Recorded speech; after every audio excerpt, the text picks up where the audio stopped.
제가 오늘 이 말씀 가지고 우리 신앙의 간증자가 되자 제가 이렇게 정했는데요. 많은 사람들이 인생을 살면서 내가 어떻게 살아야 될까 별로 고민하지 않습니다. 그냥 되는 대로 살려고 하지, 내 삶의 모습을 통해 다른 사람이 나를 어떻게 보고 내가 또 이 땅을 떠났을 때 나는 어떤 사람으로 기억될까 별로 생각하지 않습니다. 이거 생각하면요, 세상에 흉악범들 없습니다. 여러분, 흉악범들도 어떻게 보면 다 소중한 존재들 아닙니까? 엄마가 10개월 동안 뱃속에서 그 진통을 겪으면서 낳는데 그 자식이 그렇게 인생 살다 갔다면 부모의 가슴에 대목받는 일 아니겠느냐, 그런 말입니다. 우리가 예수 믿고 생각해야 되는 것은 과거에는 어떻게 살았든 간에 내가 예수 믿고 난 순간부터 나는 사람들에게 어떤 선한 영향력을 끼치고 사는 사람인가, 내 말과 행동에 따라서 나를 사람들이 어떻게 보고 나를 통해 저 사람들이 예수를 발견할 수 있는 사람이 돼야 되지 않겠느냐는 것입니다. 예수님께서도 우리에게 말씀하시길 너희는 세상의 빛이다.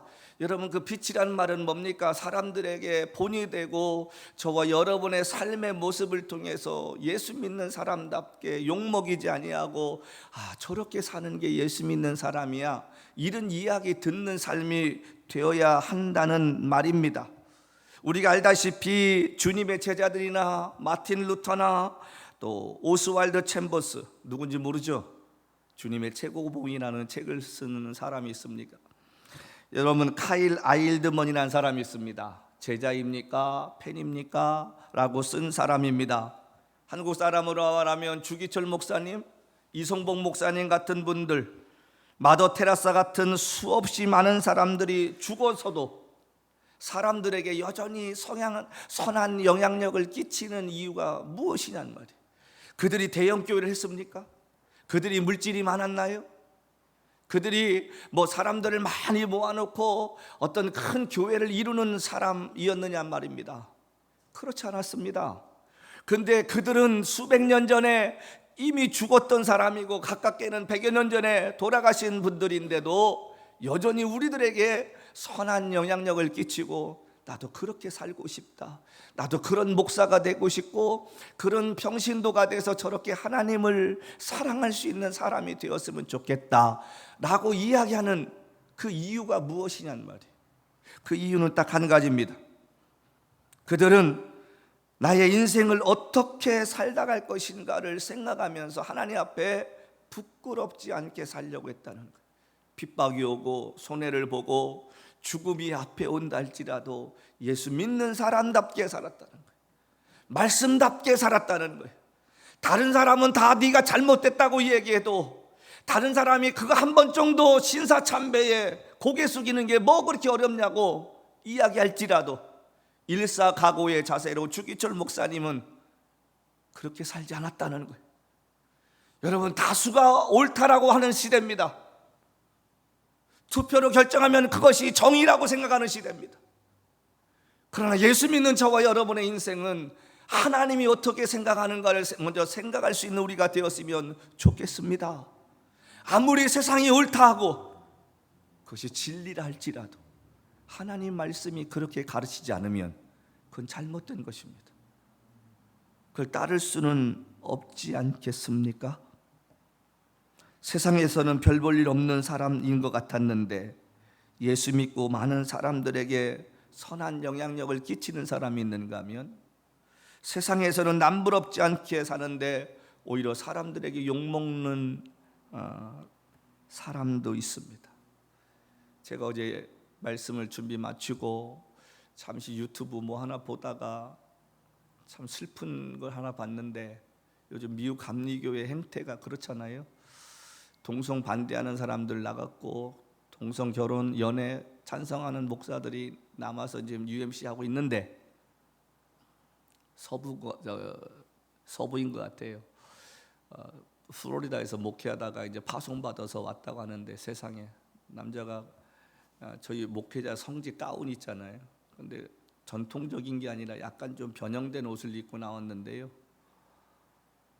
눈화장을 하고 립스틱을 칠하고 여자처럼 하고 나왔어요. 그러면서 하는 말이 뭐냐면, 나는 오늘 게이로서 여러분들에게 내 정체성을 이야기하고 하나님을 예배할 수 있는 이 시간이 너무 자랑스럽다고, 보기에도 정말 혐오감스러울 정도로 모습을 하고 나온 거예요. 그러니까 교인들이 박수를 치는 거예요. 하나님은 사랑이십니다. 여러분, 하나님의 사랑이라는 거에는 공의가 따라오지 않습니까? 하나님은 동성애자도 사랑하십니다. 그 사람이 나쁜 것이 아닌 거예요. 그 사람들이 하는 것이 잘못된 거지. 하나님은 아무리 악한 죄인일지라도 회개하고 돌아오면 다시 받아주시는 분입니다. 죄는 미워할지라도 사람을 미워하지 말라는 말이 있잖아요. 그들이 하나님이 누구인지 모르고 하나님이 어떤 심판을 하고 하실지를 모르기 때문에 저들이 저렇게 것이지, 그들이 알았다면 정말 하나님께서 잠깐만이라도 20초만이라도 마지막 때에 심판받을 것을 보여주신다면 그렇게 하겠습니까? 못합니다. 근데 교인이라는 사람들이 박수를 치는 거예요. 옳다고. 얼마나 슬픈 시대입니까? 이제 세월이 갈수록 더 심할 텐데 말이죠. 우리가 이 시대의 성소수자들의 어떤 인권을 이야기하면서 그들을 돌보자. 여러분, 그게 돌보는 겁니까? 아무리 시대가 바뀌고 아무리 내가 잘못된 사람이라고 사람들은 이야기할지라도 성경이 죄라고 하면 그것은 죄인 것입니다. 그건 주님 오실 때까지 죄이고 주님 맞이할 때 이후에도 잘못된 것은 잘못된 것입니다. 근데 교회가 점점점 그런 얘기 안 해가요. 왜 그렇습니까? 사람들에게 굳이 그렇게 해서 지탄받을 이유가 뭐냐고 하는 거죠. 그러나 인생 뒤돌아보십시다. 기독교의 역사를 살펴보십시다. 항상 시대마다 옳다고 이야기하고 하나님의 기쁨이 되려고 하는 사람들은 핍박받고 제명대로 못 살았습니다. 그래도 그들이 그렇게 살 수 있었던 것은 지금 잠깐 이 세상의 삶이 아니라 영원히 내가 살아야 할 그곳이 있음을 믿었기 때문인 줄로 믿습니다. 우리도 그렇게 살아야 되지 않겠습니까? 우리가 작지만 연약하지만 그래도 사람들의 비유가 아니라 하나님의 마음에 들려고 몸부림치는 우리의 신앙이 되어야 할 줄로 믿습니다. 여러분 인생 어떻게 살다 가고 싶습니까? 사람들에게 인정받고 잘한다고요? 아니요. 아무리 사람들이 칭찬하고 박수친다 할지라도 마지막 주님 앞에 버림받는 인생은 버림받는 인생입니다. 사람들에게 때로는 환영받지 못하고 비난받고 융통성 없다고 이야기할지라도 믿음대로 살다가 주님 앞에 서는 날 인정받는 게 훨씬 난 줄로 믿습니다. 바울은 지금 자신의 영적인 아들 디모데에게 부끄러운 과거를 이야기합니다. 부끄러운 과거를 이야기하면서도 부끄럽지만 부끄럽지 않게 생각하는 게 무엇이냐? 오늘 자기 자신 안에 예수가 있었기 때문인 줄로 믿습니다. 여기 13절 말씀 볼까요? 그가 뭐라고 얘기합니까? 이렇게 얘기합니다. 내가 전에는 비방자요 비박자요 박해자요 폭행자였으나 도리어 긍휼을 입은 것은 내가 믿지 아니할 때 알지 못하고 행하였습니다. 자기가 예수 몰랐을 때 했다는 거예요. 그것이 잘못인 줄로 몰랐다는 거예요. 그 당시에 바울은 그것이 옳다라고 생각했던 시절이었습니다. 율법으로만 아는 하나님, 율법으로만 아는 하나님에 대해서 자기가 몰랐을 때 했다는 거예요. 그러나 그가 아나니아를 통해서 안수받고 났을 때 비늘 같은 게 벗어지고 난 다음에 예수가 보였다는 거예요. 그게 뭘까요?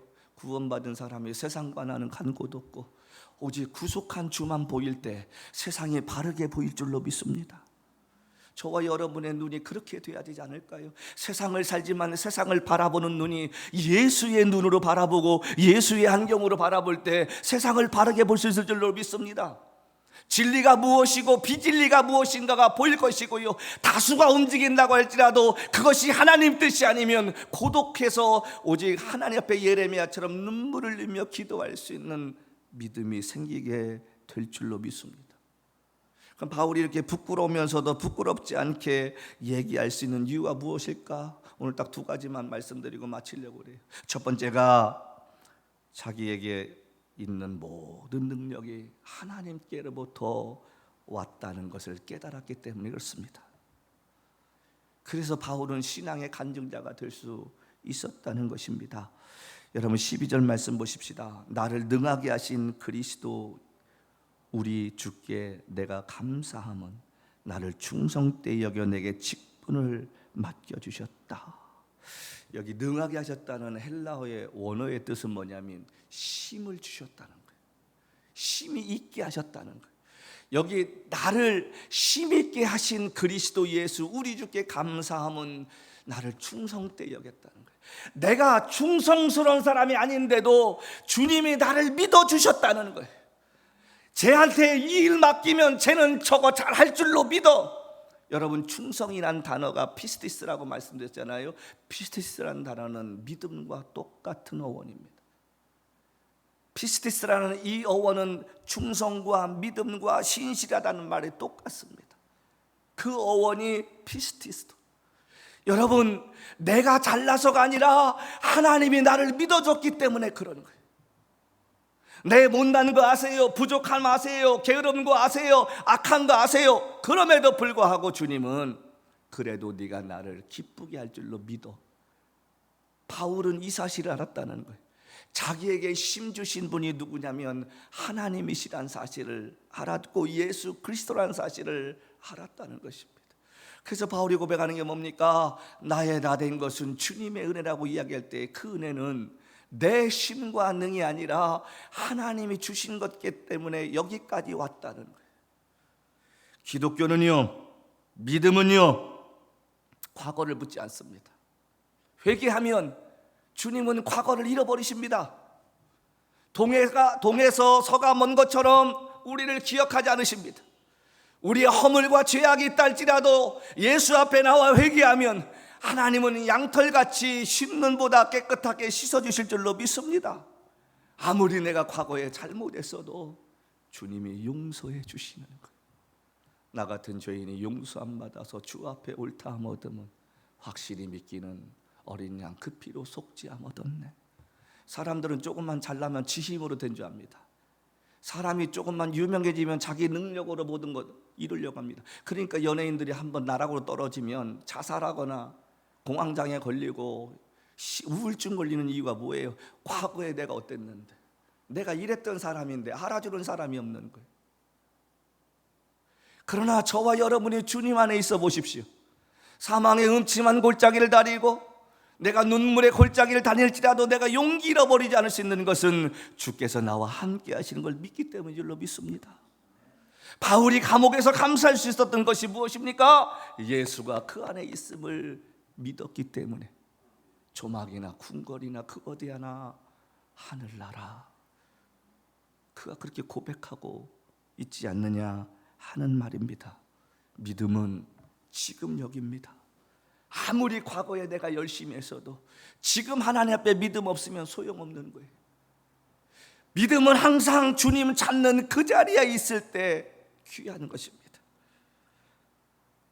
우리가 잘나서 일을 맡긴 것이 아니라 우리의 부족함을 아시지만 잘 감당해 줄 줄로 믿는 믿음으로 우리에게 사명을 맡기신 줄로 믿어요.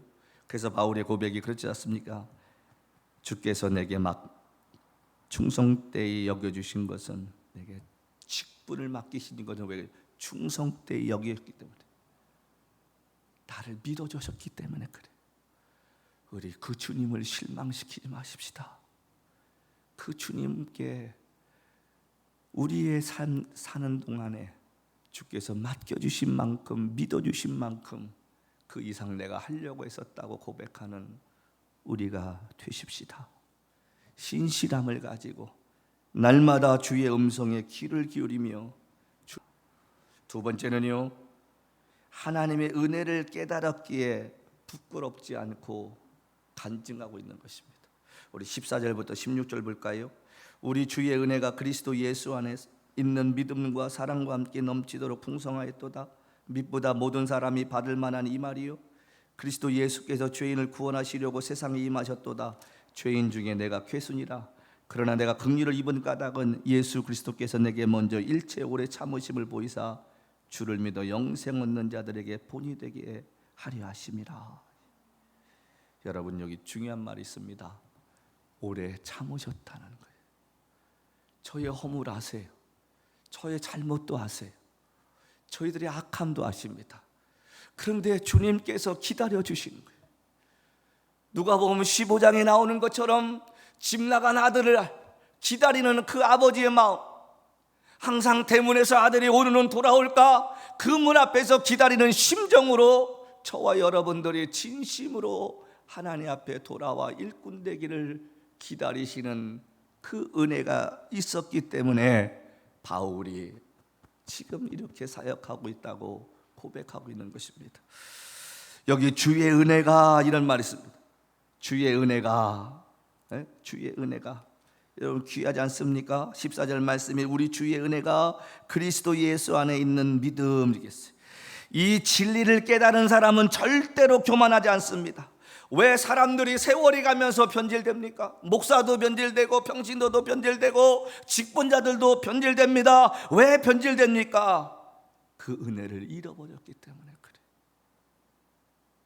내 힘으로 내 능력이 아니었는데 하나님이 주시는 은혜가 있었는데 그 은혜 때문에 내가 살아있고 은혜 때문에 지금도 수많은 사람이 병으로 불의의 사고로 세상을 떠나는데도 불구하고 아직 사명이 남아서 저와 여러분의 생명을 연장시켜 주셨다는 사실을 깨닫는다면 어떻게 교만할 수가 있느냐, 그런 말입니다.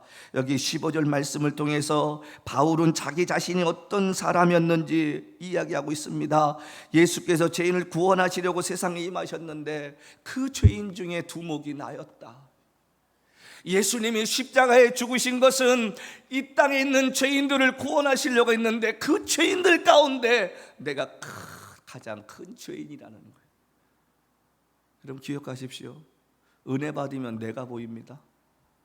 다른 사람의 허물이 보이는 게 아니라 내 죄가 보여야 되는 거예요. 회개는 나로부터 시작해야 되는 거예요.